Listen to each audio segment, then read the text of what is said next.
Kali ini adalah kasus kehamilan pada 12 minggu, yaitu kehamilan persis 3 bulan.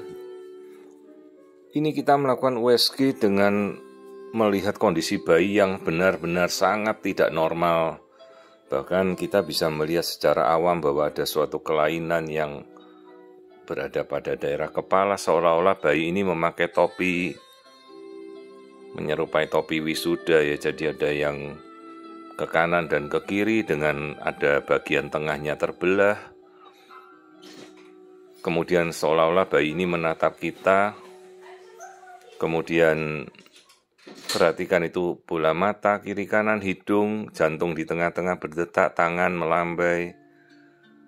Masalahnya apa yang tidak beres pada bagian kepala ini? Ini adalah kasus akrania. Kasus yang sangat berat dan mematikan, tidak memungkinkan kondisi untuk kompatibilitas ini berlanjut setelah lahir. Jadi ini kondisi yang sangat-sangat buruk, kondisi yang letal, mematikan. Kasus akrania atau bayi tanpa tempurung batok kepala, kita lihat pada minggu ke-12, cukup awal untuk kita mendiagnosa dan paling tidak kita bisa memberikan support pada orang tuanya. Mereka memilih apa, banyak waktu untuk memutuskan. Hanya tentu kita mengedukasi orang tua, ini bukan kasus yang bisa untuk berlanjut dan kompatibel untuk kehidupan. Jadi kasus-kasus seperti bayi tidak punya batok kepala ini bukan kasus yang bisa untuk bertahan hidup. Awalnya ini adalah suatu kasus terjadi akibat gangguan neural tube defect, penutupan tempurung batok kepala yang gagal pada trimester pertama. Embrio terbentuk karena defisiensi asam folat paling tinggi ataupun karena kondisi serangan infeksi virus, toksoplasma rubella, bahkan COVID juga bisa mengakibatkan kondisi yang merusak gangguan penutupan dari batok kepala ini sejak masa embrio. Otak adalah bagian yang paling sensitif terhadap cairan ketuban. Jadi pada saat ini kita melihat bagian kepala yang otaknya keluar, tapi nanti seiring dengan misalnya hamil ini berlanjut, maka otak itu akan hancur menyisakan batok kepala yang runcing, bersegi-segi, seperti duri tajam. Dan itu kalau sampai menusuk rahim ibunya sangat berbahaya, bisa perdarahan pada jalan lahir yang mengakibatkan kondisi yang kita namakan anencefali nantinya. Jadi awalnya adalah akrania atau eksencefali. Kemudian jaringan otaknya nanti rusak, lalu hilang, terlarut oleh air ketuban. Jadi air ketuban itu sifatnya toksik terhadap otak. Maka akan tersisa hanya batok kepala yang hancur dan tajam sekali, bisa merobek jalan lahir si ibu. Jadi kalau nanti ditanya penyebabnya apa, ya paling sering karena defisiensi asam folat. Jadi sebelum dia merencanakan kehamilan berikutnya, minimal 3-6 bulan dia sudah harus si ibu mengkonsumsi asam folat paling tidak 5 mg per hari. Resiko perulangannya cukup tinggi, 1%. Berulang kembali pada kehamilan-kehamilan berikutnya.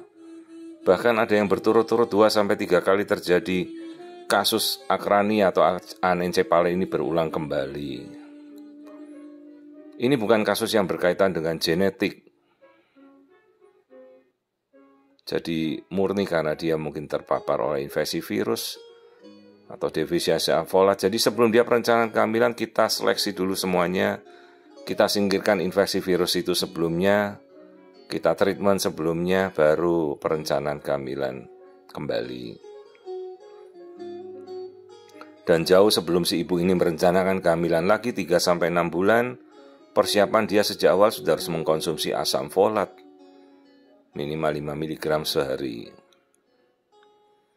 Jadi ini sebuah kasus eksencefali, akrani atau anencefali, di mana perhatikan bagian kepala yang tidak terbentuk batok kepalanya. Jadi otak keluar seperti mahkota yang terlihat menutupi kepala seperti memakai topi wisuda begitu.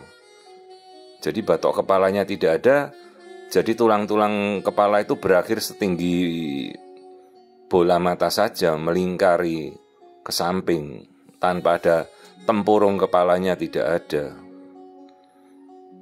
Bayi hidup ya tetap hidup dia, karena meskipun otaknya rusak, dia masih ada vertebra spinalis, jadi susunan saraf yang memfungsikan gerakan bayi tidak cuma dari otak, bisa juga dari vertebra spinalis. Hanya nanti begitu dia lahir ya, bayi ini tidak akan bertahan. Butuh untuk fungsi otaknya bekerja, pernafasan, jantung, semuanya harus bekerja kan. Jadi ya, sekarang dia masih bisa bergerak karena mendapat asupan makan dari ibu, oksigen semua dari ibu lewat tali pusat.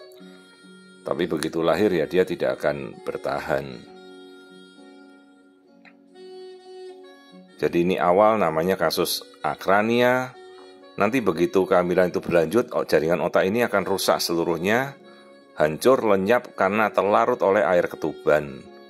Sifatnya air ketuban itu toksik, meracuni otak. Jadi nanti tinggal batok kepalanya aja yang runcing-runcing seperti gelas pecah. Dan itu hati-hati sekali apabila tidak kita ketahui, kemudian dipaksa untuk lahir per vaginam, lahir normal, hati-hati bisa merobek jalan lahir si ibunya, dan itu kasus yang sangat berbahaya. Dan umumnya kasus yang tidak diketahui sampai hamilnya cukup besar, dia tidak akan tahu karena si bayi ini tidak akan lahir-lahir karena dia tidak mempunyai otak yang berfungsi normal. Jadi pematangan untuk proses melahirkan ini tidak akan terjadi. Untuk bayi mengkomando untuk segera lahir harus butuh dari fungsi otak bayi yang sempurna. Begitu dia matang, maka si ibu akan segera merasakan kontraksi untuk proses persalinan. Tapi kalau otak bayi rusak, maka hormon yang memfungsikan menandakan bahwa bayi itu sudah siap akan lahir tidak akan terjadi. Juga proses induksi persalinan, hati-hati apabila persalinan macet karena tidak ada pembukaan akibat kan tidak ada batok kepala yang membuka jalan lahir.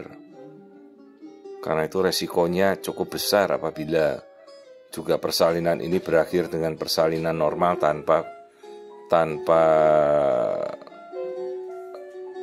terkendali atau kita tidak hati-hati mengkondisikan batok kepala yang pecah itu bisa merusak jalan lahir si ibu.